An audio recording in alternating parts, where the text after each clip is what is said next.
This verse discusses how there's three different modes of material nature, starting from ignorance at the very bottom, passion in the middle level, and goodness in the upper levels. But beyond these three modes, there's something even beyond, and that is called Shuddha Sattva, which is pure goodness. And by practicing devotional service, you come in contact with that Shuddha Sattva. Today, I decided to distribute books because it's December marathon, and what we do is go out to different places, college festivals, music programs, events, conferences, and we decided to do something new this month. So we've been actually going to the prisons and the jail cells, and we've been giving Bhagavad Gita books to all the prisoners. We're starting with juvenile hall. So these kids are from ages 13 to 18, and once they get released from juvenile hall, they will probably go to the county jail. And so they're doing a lot of years of time. And so because they have some time of reflection, we think it's very powerful to give them this transcendental knowledge, the Bhagavad Gita. And we've seen personally at this temple, there have been stories where people have been getting these types of spiritual books in prison, and they have changed their consciousness from the modes of ignorance up to the modes of passion, through the modes of goodness, and reaching up finally to Shuddha Sattva, transcendental goodness. So like this, we're trying to elevate the world to go up higher and higher, so we can have a peaceful society. We can have a society that takes care of one another, that has compassion for each other, and ultimately has understanding of the Supreme Divine, Krishna.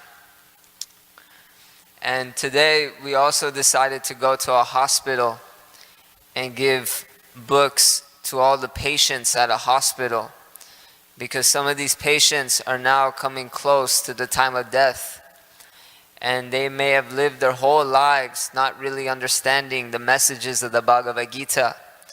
So we think it's very powerful and very influential to go to these types of places and give them these types of books. Bhagavad Gita is known as the Song of God, spoken on a battlefield between two characters, Krishna and Arjuna. Arjuna is confused about life. He does not know if he wants to continue on in this great fight, and Krishna is trying to teach him the art of devotional service. Arjuna wants to just become a yogi and meditate and escape the battlefield and go to some forest. But Krishna is teaching him that higher than going to a forest and meditating is to actually act on behalf of the Supreme, and to work in this world, and to work for a higher cause, to use your body as an instrument to do good in this world. Then you can truly say that you are elevating and meditating. That is true meditation. So at this hospital, we saw that people were very thankful to get these books. They're very excited, very happy. And we went to a hospital called St. Francis. And St. Francis was actually a devotee of the Lord back hundreds of years ago. He practiced pure devotional service. So you see pure devotional service in all religions, all cultures. It's not just limited to Krishna consciousness or Hinduism. It's all expanding. And at this hospital, there was a huge painting of St. Francis, and there's a quote under his painting, and in that quote he says, "Lord, make me an instrument of thy peace." And that is the same message that we are trying to carry. So it's very wonderful that we are engaged in this type of activity. In this particular verse, it specifically talks about these different modes. And by having understanding of these different modes of nature, we truly understand how to see properly in this world. we begin to become very conscious in all our actions and activities. From simple things like giving charity to complex things like what type of music to listen to, what type of food to eat. For example, if you want to give charity, charity is always considered such a good thing, such a highly noble activity. But you can do charity in the mode of ignorance, and it will actually lower your consciousness. So what does that look like? When you give money to somebody begging for it, and you have no idea how they'll use that money. What if there's a homeless man and he's really asking for a few dollars, and so you decide, okay, I feel like I want to give him some money. You give him a few dollars, but then right away he goes and buys drugs, buys alcohol. That is charity in the mode of ignorance, because we have not done our proper research. We don't know how he will spend that dollar. And mode of passion is when you give money to some type of organization, some type of event, charitable cause, simply to bring more attention to your name, simply to have more praise, simply to get more attention from your peers. This is mode of passion charity. And as we progress further and further, we then reach a high state called the mode of goodness charity, where you give money to a very charitable, notable cause. You're not expecting anything in return. You're not expecting any praise. But you give money, and it gives you this sense of, wow, look at how great I am that I'm giving money to this organization, that organization. That feeling might come in and remind you, being in this mode of goodness, giving charity is such a high level. So to be at that level is quite commendable. But you can even go further and higher than that. And if you do go higher than that, then you reach the mode of transcendental goodness, where no longer are you bound by any karma or reincarnation. You escape all these clutches. And in that level, you use this charity to actually spread higher consciousness into the world, actually spread higher truth and knowledge into the world. So by giving to an organization like ISKCON, where you can see the board in the back, so many people have donated just to give out Bhagavad Gitas this December, because they understand the pure transcendental message it gives. This is a very notable way to use your money to give charity, and you will become purified in that activity. So that's just one example, but you can see the modes in every single thing you do, from the food you eat, to the music you listen to the movies you watch, to the clothes you wear. If you're in the mode of ignorance, you might wear clothes that are very dirty. Don't wash them. If you're in the mode of passion, you buy very expensive clothes just so people can see, wow, he's wearing Gucci, Versace, amazing. And then mode of goodness is just simple clothing, plain clothing. But mode of goodness, or mode of transcendental goodness clothing, is actually wearing those type of t-shirts that actually help promote spirituality, that give an indication of spirituality. So it's to our utmost benefit to see with this vision. And so we say, Om Jnanati Mirandasya Jnana Jana Shalakaya Chakshuram Militam Yena Tasmai Shri Gurave Namaha. That I thank my spiritual master for opening up my darkened eyes with the torch of knowledge. He is allowing us to see properly. We sing every morning, Guru Mukha Padma Vakya Chitete Koriya Kya, that the words of the lotus mouth of the spiritual master is helping to purify us and helping us to be more peaceful in this world. Because ultimately we just want to be happy. And we see that we're able to give these books to people and see a transformation in their lives. And that is a very powerful thing to witness in front of your eyes. I remember I was at a college and I happened to meet this student who was very interested in the Eastern philosophy. And he became so interested that he didn't just take one book from me, he took maybe 12 or 13 books. The next day he came, I saw him again, he became a vegetarian overnight. And a month later, he decided to move into the temple and live in the ashram. And he did that for 6 months. He himself then decided to go into a van and start traveling with other monks, other devotees, to give out this knowledge. And so his life became completely transformed. He said that he used to wake up listening to people yelling at him. And now, living at a temple, he wakes up to people singing to him. He used to wake up and smell dirt, smell dirty things. Now he wakes up and he smells flowers, beautiful things.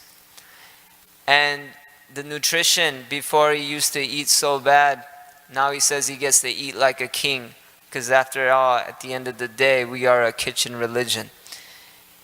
And so this individual has taken up the process of following the different principles of spiritual life, as well as chanting a certain amount of mantras each day, because we need discipline in our lives.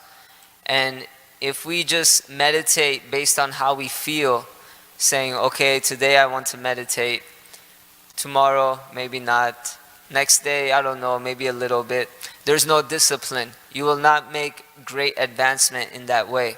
Just like if you want to exercise and you want to go to a gym, you can maybe go one day, do a little bit, one machine, go the next day, do a little bit, the next machine.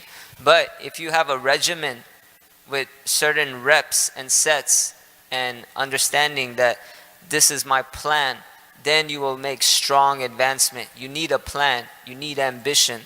So in the same way, we dovetail that ambition for spiritual life. And we chant on beads known as mantra meditation. We pick up the Hare Krishna mantra and we chant on each bead 108 times, and that is one round. And then you choose for yourself how many rounds you want to do a day, but at least do one, because that is what's going to discipline you. You start with one, you increase to 2, 4, 6, 8, as much as you can go. But you will see that this is actually purifying your consciousness. You are actually transforming yourself. And you might not see it right away, but the transformation is taking place. Just like when a bamboo tree grows for months and years, you don't see any growth at all. And then within the last 60 to 90 days, it shoots up and becomes a lush garden. In the same way, we might not see immediate transformation, but just know something is growing inside of us, and we will see a great transformation take place into our lives. So that is what we do. This is our mission. This is not a place where we just come and live in a temple and eat, but we actually want to go out and spread this knowledge to others. We want to give this out and help purify their minds, purify their consciousness. What we do here at this temple, we try to turn homeless kids into holistic kids. And we've seen a great, tremendous progression in that. There's a beach here called Venice Beach, where a lot of kids who are frustrated with life, who leave their homes, who want to find meaning, who are not happy with school education, search for higher truth, higher meaning. And then a lot of them from around the world, everywhere, they end up at these places like Venice Beach.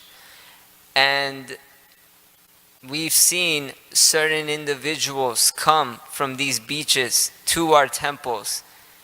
And as I was saying, they become from homeless to holistic. They understand true principles of life. We give them shelter, and they go on to become brahmanas.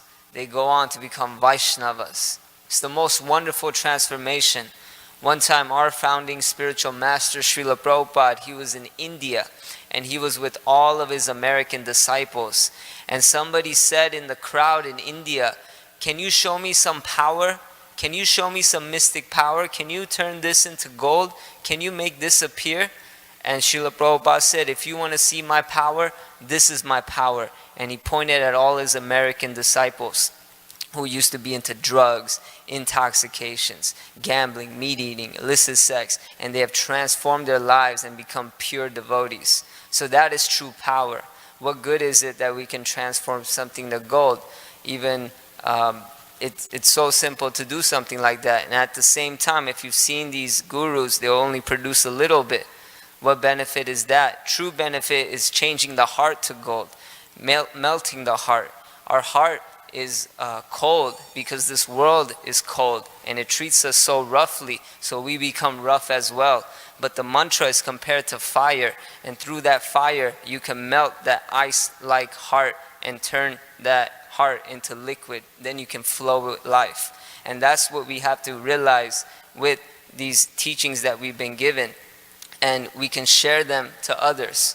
Like yesterday, I conducted a presentation at a program we have called Mantra House, and I made an announcement at the end that we have meditation japa beads, and if anybody wants to come and get them for Christmas, we have a special discount sale.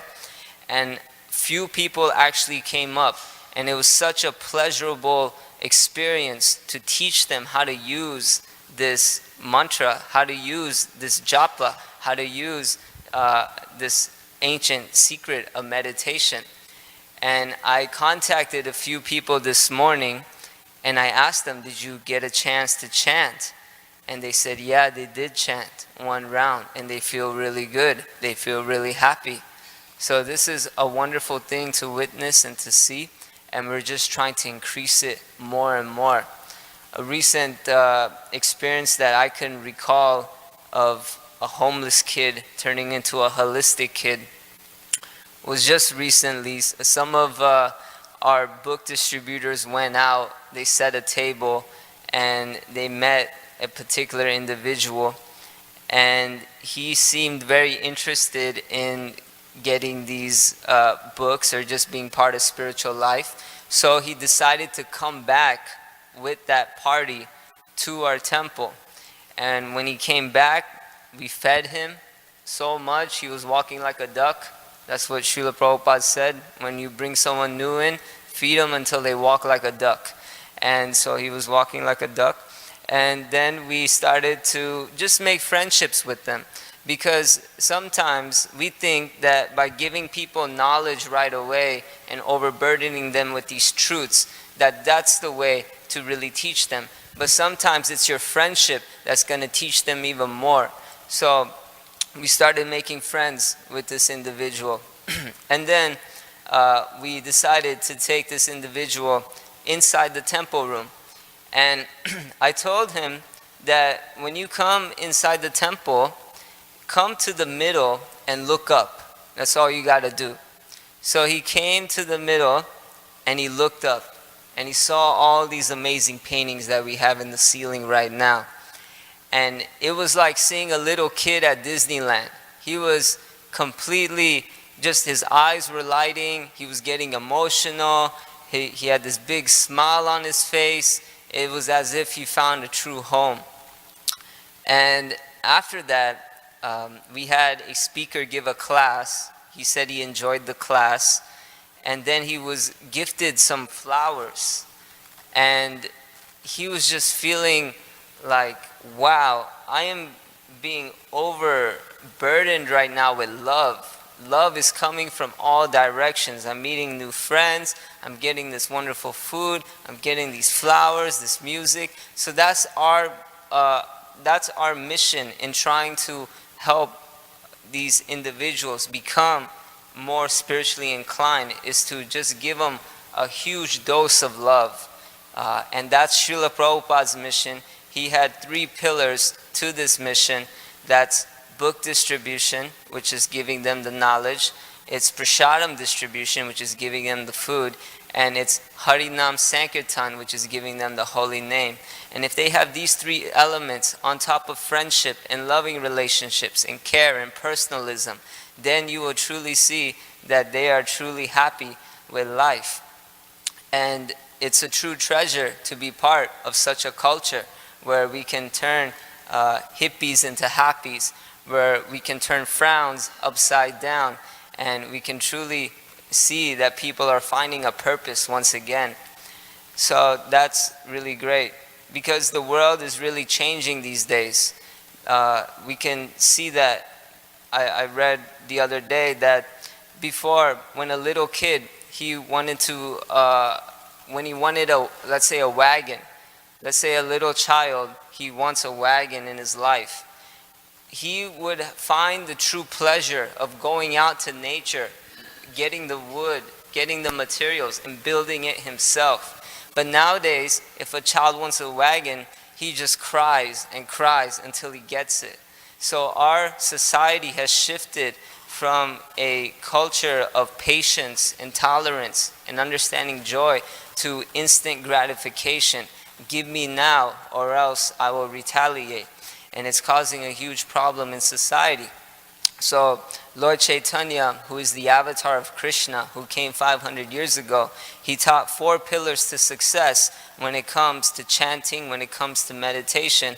And the number 1 pillar is to be humble, because that's where it all begins. Tadvidi pranipatina pariprashnena sevaya upadyakshanti te jnanam jnaninastatvadarshanaha. That if you want to approach a spiritual master, you have to do it in a humble state of mind. You got to do it in a very submissive, inquiry type of mood, and then you can receive the knowledge. And then Lord Chaitanya says that you have to become tolerant. You have to understand that we are not in control. There is something else in control. And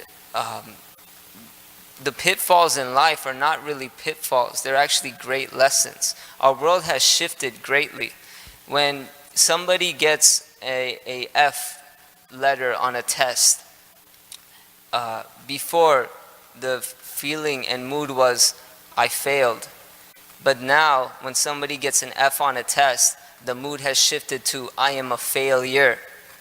So do you guys see the difference? One is a moment of action. Oh, I failed, I need to try again.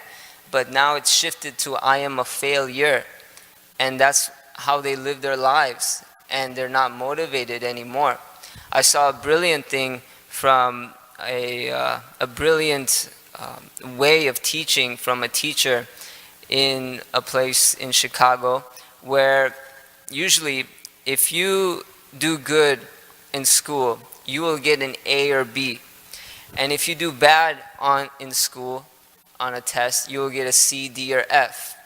And sometimes it can be discouraging to get a C, D, and F, because you become labeled in that box. So this teacher, he decided to give A's and B's. And when someone got a C, D, or F, he would not put those letters. Instead, he put not yet.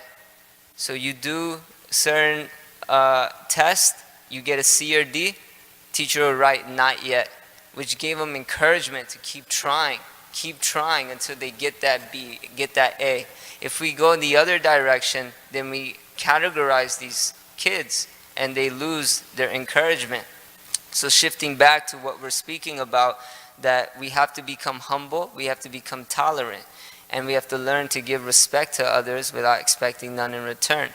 These are all hard things to do, but through the power of chanting, you can purify your consciousness into reaching this type of level. And you can also see that in society today, we have shifted from a fix-it society to a replace-this society. I'll explain what I mean. My partner for the last 4 years, his name is Brigupati Das, Brigupati Prabhu, and he is one of the leaders in this book distribution, giving out this knowledge. And I've had the great fortune from day one partnering with him, and he has taught me all life lessons. And one time we were taking a morning walk, a hike, and he had his favorite pair of shoes on. And all of a sudden the sole started to come out. It started to rip. And usually when this happens, you dispose of these shoes and you get a new pair of shoes. But he decided that no, I don't want to replace these shoes, I want to fix these shoes. So we actually started searching for a shoe repair shop, and it was actually hard to find because it's just not something you search these days. And so we finally found a shoe repair shop in downtown LA. And we went to downtown LA, and right away the tailor, he took the shoe, looked at it, went to the back of the room, came back, just made one slit there, and all of a sudden the whole problem was fixed. And the total price to fix those shoes was $5. If he was to get a new shoe, it would probably have been $85, $90. And what's the lesson from this story? Well, we tend to, these days, replace things rather than fixing things. If the washer is not working, if the steamer is not cooking, if the TV is broken, then let's throw it out and let's get something new rather than fixing it. Why is this a problem? Because very subtly it creeps in to the way we actually deal with relationships. If we have an argument, if we have a dispute with somebody, rather than trying to fix that argument, we say, let's replace that person. Let's get rid of that person. We don't want him in our life, we'll find someone else. And this is what our society is shifting to. So we have to shift it back. And that is what these books are truly teaching, that we are all special living entities. We are pure in consciousness. We are spiritual beings. We share something that is full of love, full of treasure, full of family, and we need to bring that out more. And so that's what we're trying to do. And if you purify yourself, then you can actually purify so much. It's just like if a rising wave is occurring, then it lifts all boats up at once. So if you rise in your consciousness, then you can lift all beings that you're surrounded by. And we see this all the time through so many stories, so many experiences, and we get a chance to practice these teachings when we go out different places. When I distribute my books at colleges, I remember one time I was at a college and I was really trying to meditate on the aspects of kindness and compassion. And so when I set up this book table, there's three things in life that can cause fights in this world amongst strangers. One is ethics, two is morals and morality, and three is religion. If you don't talk about these things, then you're safe. But as soon as you bring these things into the picture, they cause disagreements, it could even cause death. It's a very serious, touchy subject to a lot of people. And Srila Prabhupada compared distributing books to a battlefield. And I didn't really understand that until I started distributing books, and I realized it is a battlefield, certain places, certain areas. So one time I set up my book table, and this individual gentleman came to my table and started looking at all my books and started rearranging the decorations, started turning all the books around, started causing some problems, causing some trouble. What would you do in this situation? He was completely being very arrogant, very show-offy, and was trying to cause some problem. I think he was trying to spark me to get angry, and so he can cause some fight, cause some trouble. But thankfully, I was meditating that week on kindness and compassion. And that's the power of an intention. When you set an intention, you can transcend your tension, and you can understand that I want to become kind this week. So I'm not going to let anything upset me. This is my intention. And so thankfully, because that was my intention, instead of getting mad, I saw that it was a very hot day that day, and I had this huge umbrella covering my head because of the heat. And I saw that while he was shifting all these books, changing all these books, he was actually getting the sun on his head. And I could see his face was turning red. And so while he was doing all this, I just decided to move this umbrella so it doesn't cover me anymore, but it covers him. And as soon as I covered him with the umbrella, he just stopped what he was doing and he said, "Wow, thank you. Thank you for doing that." And I said, "Yeah, no problem. I saw the heat. I thought you might like that." And he was like, "These books must be powerful for you to do something like that. What are they about?" And I said, "Well, they teach about spirituality and understanding how we're all equal, and we have to go beyond all isms. We have to go beyond all skin colors and nationalities and borders, and just have love and compassion for ourselves, and ultimately have love and compassion for the source of all compassion." And he really liked that. And he ended up getting, I think, 7 or 8 books from me that day. So what could have turned into a real ugly situation became a beautiful situation. And we see this going on all the time in so many places, just a lot of transformations taking place. I know this story where there was this robber, this actually not just a robber, but I think he was tried for attempted murder, real serious. And he was running away from the cops. Cops were chasing him. And he saw a door was open, and it was to the Hare Krishna temple. And he ran in and closed the door. And he just hid himself in a corner. And the cops just ran past it. And so then all the monks and devotees were saying, "Hey, welcome. Who are you?" And he said, "Yeah, I just want to hide for some time and get away from society and show me what you guys have to offer." So they started to train him, and they gave him a place to stay. And this whole time he had the mentality of a robber, attempted murder. But as the days were going by and weeks were going by, he started to become purified. And he realized, this is an amazing thing that I'm part of, this Hare Krishna movement. And he became so purified that until now, this whole time, he was living inside of the temple. He could not go out, because as soon as he goes out, then the cops might find him again.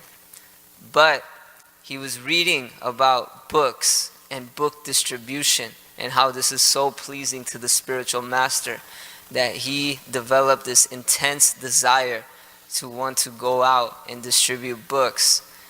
And so he, first day, opened the door for the first time, went out with the backpack, started distributing his first book, second book, found so much pleasure, did it the next week, the third week, the fourth week. He actually became one of the top book distributors of that temple. And everybody was cheering him on. He was feeling so happy. But what happened was, on the 5th or 6th week, he was distributing books, and all of a sudden he sees one of the police officers who chased him before. And that police officer, he wasn't sure if it was him, because now he has completely shaven head, has a little ponytail, looks completely different. But the police officer approached him, and at this time, he didn't feel like running away. He really has changed. And so the police officer saw, wait a minute, this is the same guy. And they locked him up, and he went back to prison. But by going back to prison, he was able to preach and to share this knowledge and message with everybody inside prison. and he would gather all of the inmates and make them sit in a circle and taught them how to offer their food and taught them how to chant and do meditation. And actually a lot of them became spiritualists as well. They became devotees as well. So this is the wonderful wisdom and power of this movement. This movement cannot be stopped. Srila Prabhupada said that the books are out. It's too late. This knowledge is out there. People are going to find it. They're going to become devotees. And we distribute so many books. And we can see that even if they don't read it right away, even if it's on the bookshelf, someday somebody's going to read it and their life can transform. I think there was a story where this man got a book in the 70s from the airport. It was still on his bookshelf in 1990. He didn't even touch it really. And he was frustrated with life, and he was actually working out and doing exercise, dumbbells. And somehow he hit the bookshelf, and the Bhagavad Gita hit him on the head. And right when it hit him on the head, it opened up, landed on a page that he had to read, and that page transformed his life. And he began to practice spirituality. There's another story where this man was so frustrated with life, he wanted to commit suicide. His wife left him, his business shut down, and he just didn't have any place to go. So he decided to take the hose from his car, the carbon monoxide, and he took that hose and put it into his car and rolled up the windows. And while this was going on, he was just staring out, and all of a sudden he hears a knock on his door, and it's a devotee, and he's trying to give him a meditation book. And that guy's like, no, not right now, it's not a good time, please get away from here. And this devotee, when somebody says no, we're just like, okay, fine, thank you, and then we walk. But this devotee felt like, no, I feel in my heart I need to give this man a book. So he just left the book on the windshield of his car. And so the man saw the book title. It said Perfect Questions, Perfect Answers. And he was thinking, okay, I guess I have some time to spare. Let's see what this book is about. So as he's sitting, breathing this carbon monoxide, he takes the book and starts reading it. And he just breaks down and starts crying. And he opens the doors and he becomes transformed. His life is saved. He now lives in a temple in India. So, isn't that amazing? Do you guys think that's amazing? Yeah? What's something that you think is really cool about Krishna consciousness? What do you find that's something that is really inspiring to you?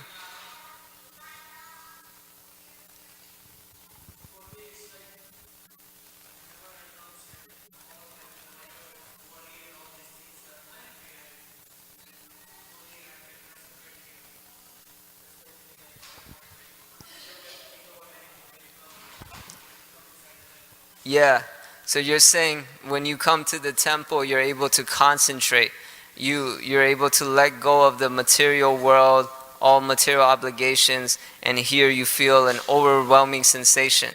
Yeah, I've had the same experience. That when I come here, it's just a lot of joy. I feel that there's a lot of shininess here. Things are shining, things are illuminating. And there, everything flickers. But here, it's actually permanent shine. So that's nice that you feel that. Do you live close by the area, or are you visiting? You live close by. Okay, and you like prasadam? Okay, well please come more. We have very wonderful morning programs here that start at 7 a.m. And we sing special songs to the Guru, we sing special songs to the deity. Then we have a nice Srimad Bhagavatam class, and we have a very nice breakfast right after. So it's such a powerful way to start your day. They say that the first minutes of your life, of when you wake up, it's considered, they call it the Platinum 30.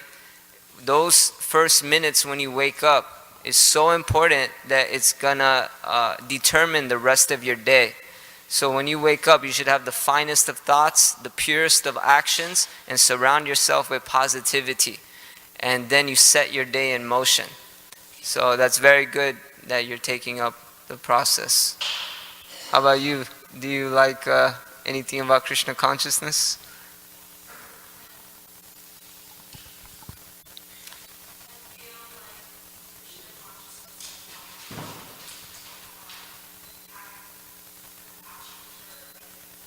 Yeah, yeah.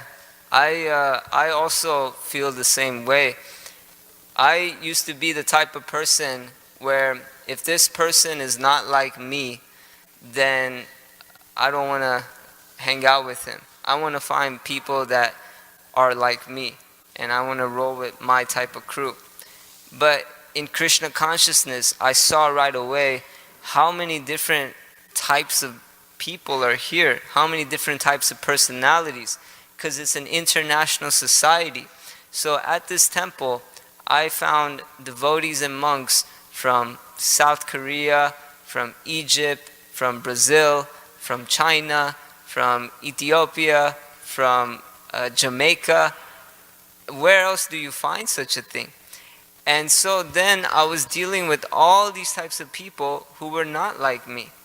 And they would maybe do certain things that I might find a little bit irritable, etc. But as I became more and more purified, still trying to become more purified, I saw that if you want to have a rainbow, then you have to have all the different types of colors. You have to appreciate all these good qualities.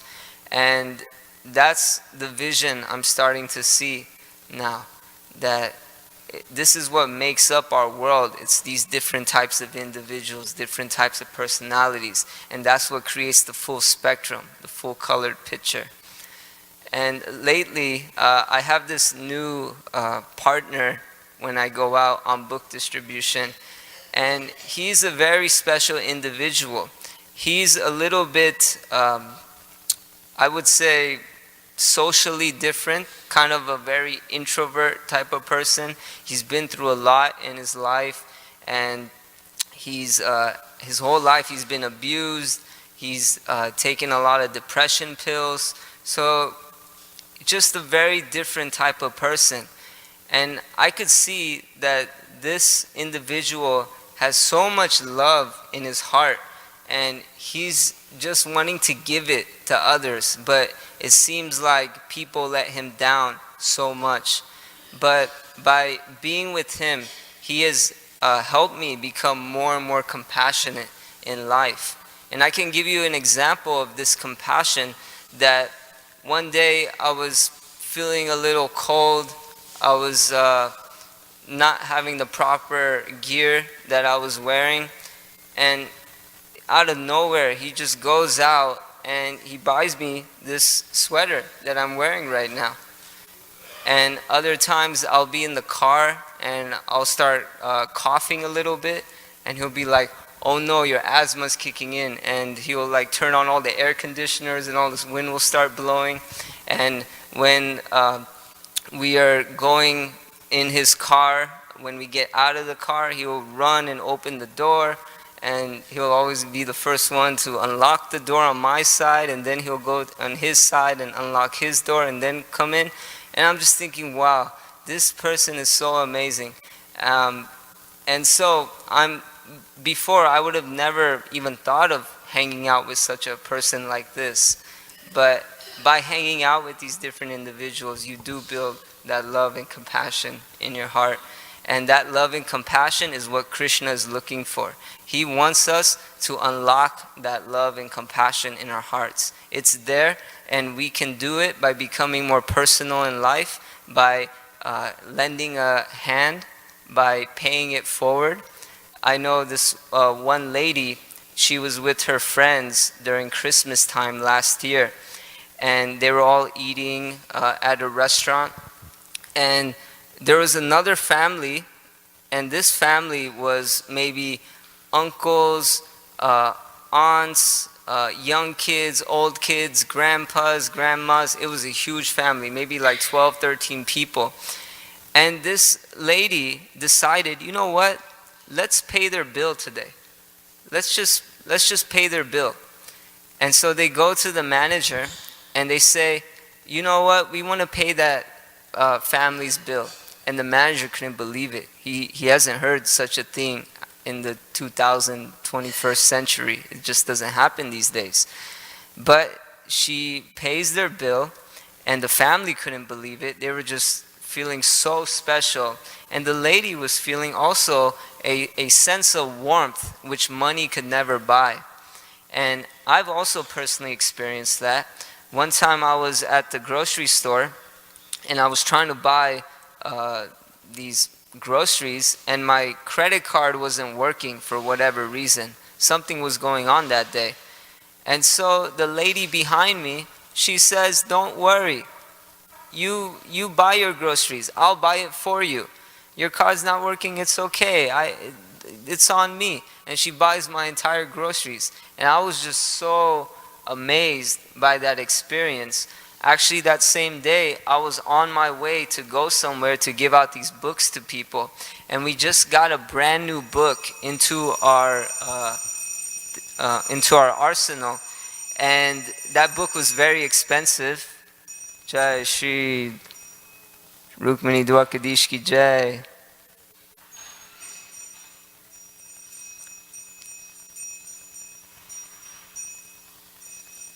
Just to finish very quickly, this book was very, very valuable. We just got it, but this girl was so interested in this book that I decided to give it to her just because somebody paid my groceries that day, and that changed her life. She felt so happy to get gifts without anything in return. So yes, let's develop this compassion and we can be very happy in our life. Thank you very much. Hare Krishna.